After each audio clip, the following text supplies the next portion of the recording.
Invite a Budget Blinds style consultant to show you how to transform your rooms just by changing your window coverings. Canada's #1 choice for window coverings. Visit budgetblinds.ca today.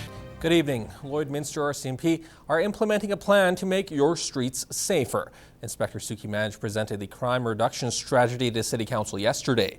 As Jeremy Thompson reports, the plan is to maximize efficiency with current resources and hopefully add 4 more officers down the road. It's been a long process. Nearly a year after Inspector Suki Manj arrived in Lloydminster, his crime reduction plan has been released. Inspector Manj has done this before. He helped spread similar programs around the Chilliwack area for 7 years. Every city's different, so I had to take a look at how we're functioning, and we looked first administratively. By the end of 2016, police want to reduce property crime by 5% and put the pressure on both drug dealers and drivers, a process they've already started by cracking down on window tint. It was very evident that they want police officers to be enforcing traffic laws in the city. Inspector Manj wants to change the way that police approach law enforcement, opting to be proactive by targeting repeat offenders to learn why they commit crimes in the first place. He's also made a request for 4 additional officers. He says the extra bodies will help with the unusually high workload that comes with working on the border. Not every file is that way, but the majority of the stuff that involves cross-jurisdiction, that's what administratively it adds. So you can go out, tackle the crime, arrest somebody, but then on top of what other cities have, we have to do 40% more work. If the request is approved, the city would add $140,000 per officer to the $5.8 million budget already in place for the RCMP. Mayor Rob Saunders says a grant from Saskatchewan could help reduce costs.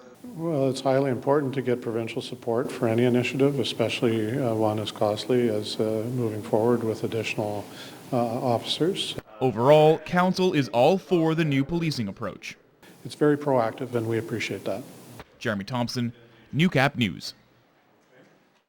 Lloydminster is in the midst of a full conversion to communal mailboxes. But as Eva Zawalik reports, problems with boxes are already causing a stir on social media.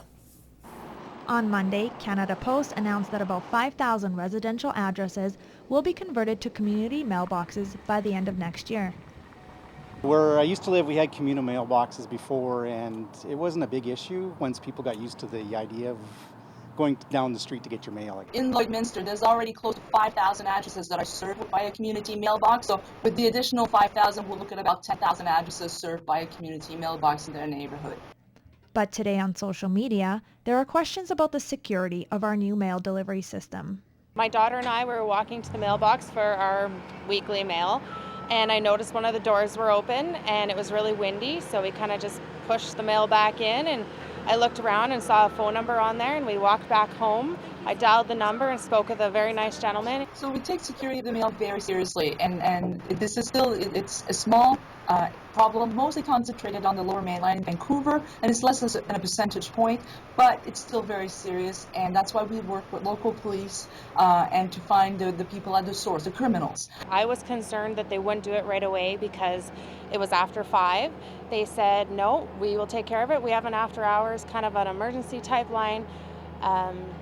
They'll just call somebody and get it done right away. And I looked out the window 15 minutes later and the door was locked already. The newer boxes that we'll be implementing in Lloydminster are actually newly designed boxes to accept more parcels and also has new security features to thwart any criminals. Think about your home mailbox. It's not locked. And it's like having a bicycle on your porch that's unlocked versus the one that's locked. So if you are working throughout the day and we leave your mail there, you know that it's secure because it is locked.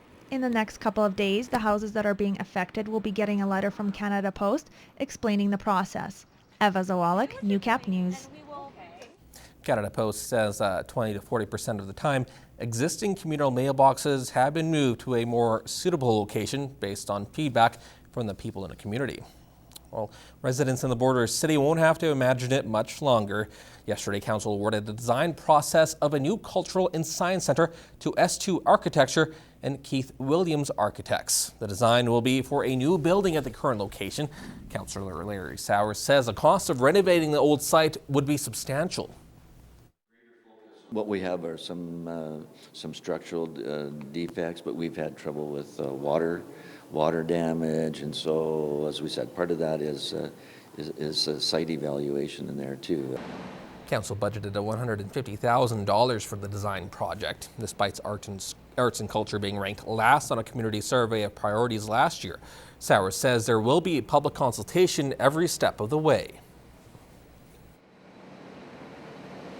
But it's to let the people have input as to what they think this facility could look like compared to what it is now. The city expects the preliminary design process to take a number of months.